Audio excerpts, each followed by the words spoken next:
Hello दोस्तों, मैं हूं आपकी डर्मेटोलॉजिस्ट डॉक्टर शिवानी शेखर और वापस से आपका स्वागत करती हूं डर्मा बूथ पर।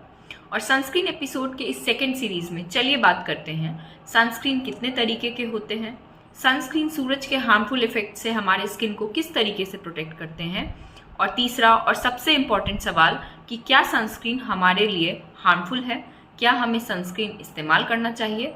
तो चलिए शुरू करते हैं। मार्केट में जो सनस्क्रीन अभी अवेलेबल हैं वो केमिकली दो तरीके के होते हैं। पहला फिजिकल सनस्क्रीन और दूसरा केमिकल सनस्क्रीन।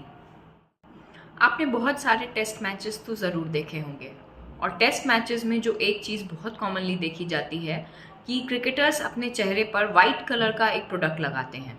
जी हाँ, that is the most blandest sunscreen available out there and that is a physical sunscreen. Physical sunscreen में पार्टिकुलेट मैटर पाए जाते हैं जो फिजिकली आपके चमड़े को सूरज के इफेक्ट से बचाते हैं। What do I mean by physically? अगर आप सबको हमारे स्कूल का बेसिक फिजिक्स याद हो तो आपको ज़रूर याद होगा कि जब लाइट एक मीडियम से दूसरे मीडियम में ट्रैवल करती है then it mostly undergoes reflection and refraction. साथ ही साथ जब लाइट वेव्स किसी पार्टिकुलेट मैटर के साथ इंटरेक्ट करती है then it mostly undergoes diffraction. और यही साइंस यूज होता है फिजिकल सनस्क्रीन को बनाने में। फिजिकल सनस्क्रीन जब स्किन पर लगाया जाता है then it forms a layer of particulate matter, और जब यूवी रेज स्किन पर पड़ते हैं तो they are not able to penetrate deeper. Physical sunscreen में मौजूद पार्टिकुलेट मैटर के कारण वो डिफ्रैक्ट हो जाती है, जिसके कारण स्किन यूवी रेज के हार्मफुल इफेक्ट से बच जाते हैं। दूसरे नंबर पर आता है केमिकल सनस्क्रीन। अगेन, जैसा कि नाम से ही क्लियर है, chemical sunscreen consists of some chemicals which are responsible for some chemical reactions on the skin, जिसके द्वारा कि वो यूवी रेज के हार्मफुल इफेक्ट से स्किन को बचा लेते हैं। ये केमिकल रिएक्शन आखिर क्या है? जब आप अपने शरीर पर केमिकल सनस्क्रीन लगाते हैं तो वो केमिकल यूवी रेज के पड़ने पर उस यूवी रेज को through some reactions heat energy में कन्वर्ट करती है। Now heat energy only causes a raise of temperature, but UV rays के हीट एनर्जी में कन्वर्ट होने की वजह से यूवी रेज के द्वारा एक्सर्टेड हार्मफुल इफेक्ट्स, जो कि मैंने पिछले वीडियो में बताया है, वो कॉज नहीं हो पाते और हमारा स्किन फोटो एजिंग और फोटो डैमेज से बच जाता है।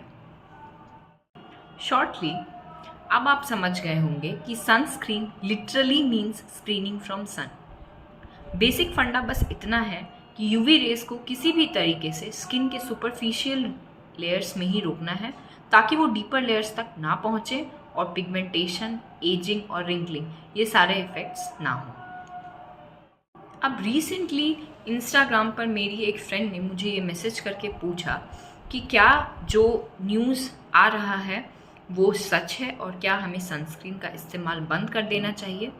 उसके इस सवाल पूछने के बाद मैंने थोड़ा रिसर्च किया और पाया कि आखिर ये माजरा क्या है। रिसेंटली यूएस एफडीए ने सनस्क्रीन बनाने वाली कंपनियों के लिए एक एडवाइजरी जारी की है।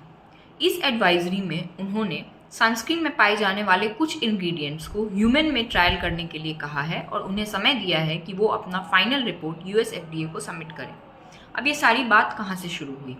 कुछ वैज्ञानिकों ने अपने शोध में पाया कि मछलियों पे सनस्क्रीन लगाने पर वो उनके ब्लड लेवल में भी पाया गया और ब्लड में पहुंचने पर उनके कुछ कंपोनेंट्स फिशेस की बॉडी के लिए हार्मफुल थे। और ये बात शुरू हुई कि क्या ऐसा ह्यूमन बींग्स के साथ भी हो सकता है।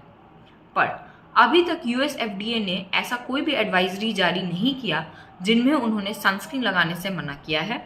In fact the saying goes as above कि सन के हार्मफुल इफेक्ट से बचने के लिए लोगों को रोज़ सनस्क्रीन का इस्तेमाल करना चाहिए।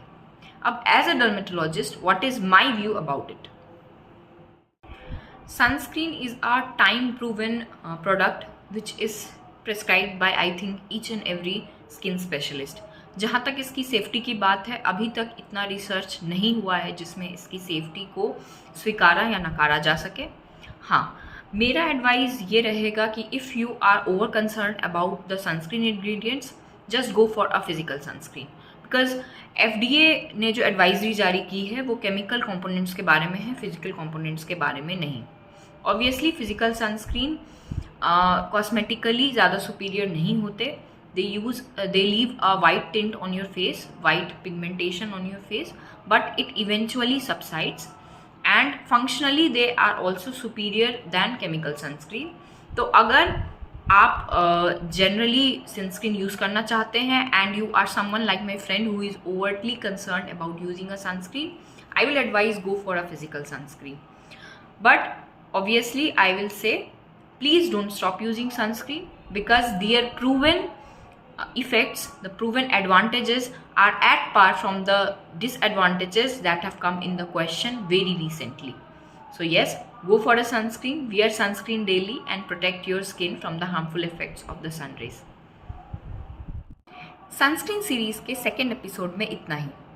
थर्ड एपिसोड में बात करते हैं कि सनस्क्रीन खरीदते वक्त किन बातों पर ध्यान देने की ज़रूरत है and what are the meanings of different labels on it. तब तक के लिए जल्दी से इस वीडियो को लाइक करो, इसे उन लोगों के साथ शेयर करो who are concern about using sunscreen, और मेरे चैनल को सब्सक्राइब करो। तब तक के लिए now you know that you can have my offline consultation if you are in and around Darbhanga Bihar in the address given in the description box below. And if you want an online consultation, you can always message me on the number given on the screen right now. तब तक के लिए bye bye.